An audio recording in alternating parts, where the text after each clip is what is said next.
O existencialismo, que é uma corrente filosófica, aí por meados de 1940, 45, 50, né? As figuras mais emblemáticas e mais lembradas geralmente são Jean-Paul Sartre, francês, o Albert Camus, que escreveu A Queda, enfim, é uma corrente filosófica que tende mais para o ateísmo e mais para os acadêmicos também. Costuma até ser também a mais preferida, você vai ver que é a mais discutida, mais debatida, mais citada. Autores como Sartre, Camus, Nietzsche são bastante citados, são meio que prediletos pela galera acadêmica. Você vai ver também muitos artigos em revistas filosóficas. Mas o que me chama a atenção é o seguinte, fazendo um exercício de intertextualidade, com toda a obra da filosofia ou da literatura, os livros em geral, eu percebo, assim, quem sou eu para não criei nenhuma tese sobre isso, mas não sei também se há. Mas a minha percepção é de que o existencialismo já existe bem antes disso. Se você investigar bem, é considerado o grande marco do existencialismo, a obra do Ser e o Nada, do Sartre. Esse livrinho aqui com mais de 800 páginas. E até o título, né? O ensaio de ontologia fenomenológica. É até complicado, né? Então você vai ter que saber o que é ontologia, que é um estudo sobre o ser ôntico. Vai ter que estudar sobre fenomenologia, tem o Edmundo Husserl, vai ter que ler sobre tudo isso aí. O Heidegger, se não me engano. Mas enfim, nessa tese do Sartre vai falar que o ser humano está entre o ser e o nada. Basicamente seria que até o nada é alguma coisa. Por exemplo, quando eu digo que na minha carteira não tem nada, esse nada seria o dinheiro já existe, né? Então, nossa noção de ser e nada está relacionada ao que a gente já conhece, mas é um campo bem filosófico, né? O interessante aqui, ele vai falar sobre ideia de fenômeno, investigação.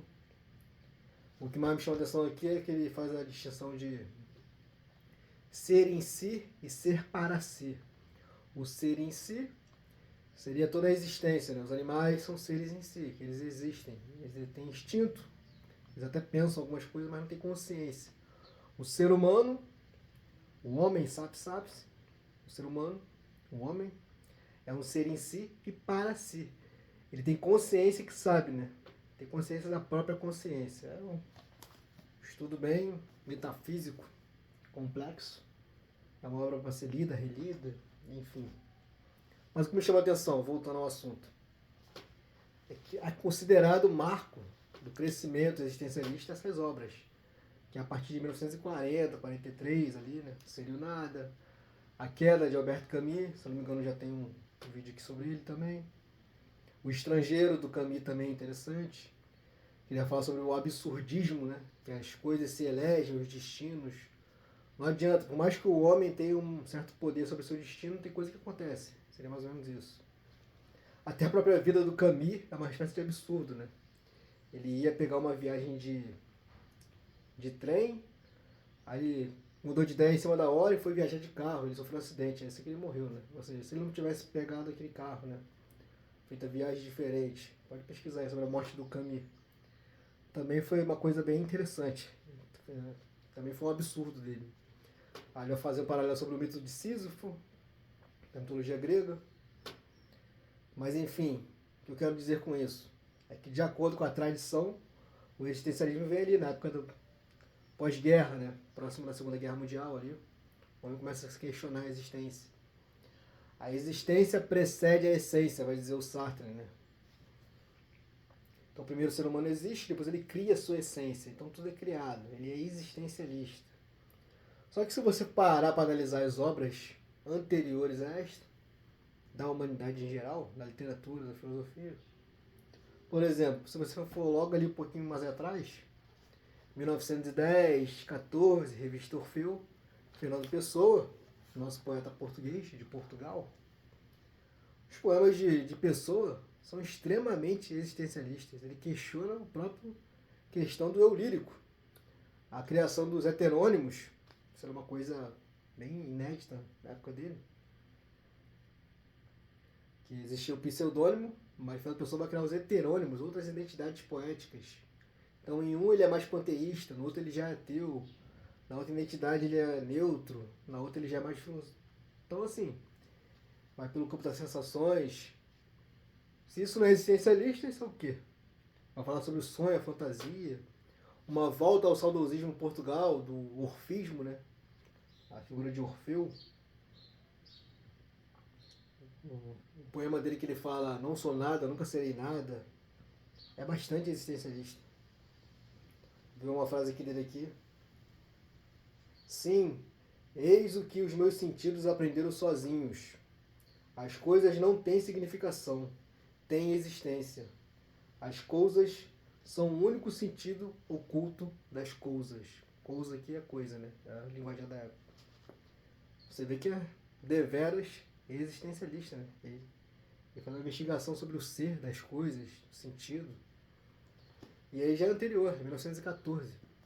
Fico pensando se Sartre e Camus não teriam lido os poemas do nosso nobre português. Mas você pode continuar voltando. Você tem o livro de Provérbios da Bíblia, que é uma investigação sobre a própria sabedoria. O que é o sábio? Ensina o sábio, ele será mais sábio ainda. A própria história de Salomão, Deus aparece para ele e fala, Salomão, o que tu queres? Pede qualquer coisa. E ele pede sabedoria. O próprio pedido dele já foi um pedido sábio, né? Depois ele pediu um monte de coisa. Ele disse, não, eu vou pedir sabedoria, porque com sabedoria eu consigo tudo que vem agregado, né? Então você vê que é uma questão também filosófica, existencialista. Só que não adianta, existe um certo preconceito com a Bíblia, né? A gente pode até falar aqui sobre a questão dos cânone. A Bíblia é um cânone e hoje é essa aversão, esse distanciamento da tradição. Você tem também o livro de Eclesiastes, que é o pregador, também está na Bíblia, que é atribuído também a Salomão, se eu não me engano. Ele ia falar que é vaidade, vaidade, tudo é vaidade, tudo na vida é vaidade. Até a própria sabedoria é vaidade. O homem vai adquirir sabedoria para quê? Se no final ele vai morrer. A existência, qual o sentido das coisas?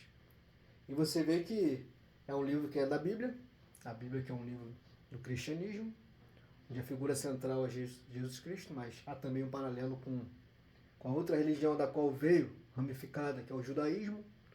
O judaísmo já não acredita em Jesus, para eles o Messias ainda há de vir. Então, mas segundo os cristãos, já fala de Cristo no Velho Testamento, mas é uma investigação mais escatológica, né? De Bíblia, soterologia. Então você vê que a Bíblia é um livro religioso, digamos assim. Já tem na verdade a Bíblia são vários livros, né? Cada título desse aqui é um livro diferente. Gênesis, Êxodo, Eclesiastes. Cada título desse é um livro, são vários livros.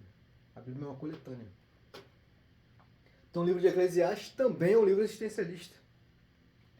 E aí se você chegar na academia e falar isso, criar uma tese sobre isso, você vai ser bem aceito? Enfim, é interessante também. Uma geração vai, outra geração vem, mas a terra para sempre permanece. E nasce o sol, põe-se o sol, volta ao seu lugar de onde nasceu. O vento vai para o sul, faz seu giro para o norte, continuamente vai girando, o vento volta fazendo seus circuitos. Então, esse circulóquio da existência, né? Tudo nasce, cresce, morre. Nasce, cresce, morre. E ele vai falar, o que foi, isso é o que há de ser. E o que se fez, isso se tornará a fazer. De modo que nada há novo debaixo do sol. Até a questão da intertextualidade, que todo texto faz com o outro, né? Não tem nada de fato novo, de inédito.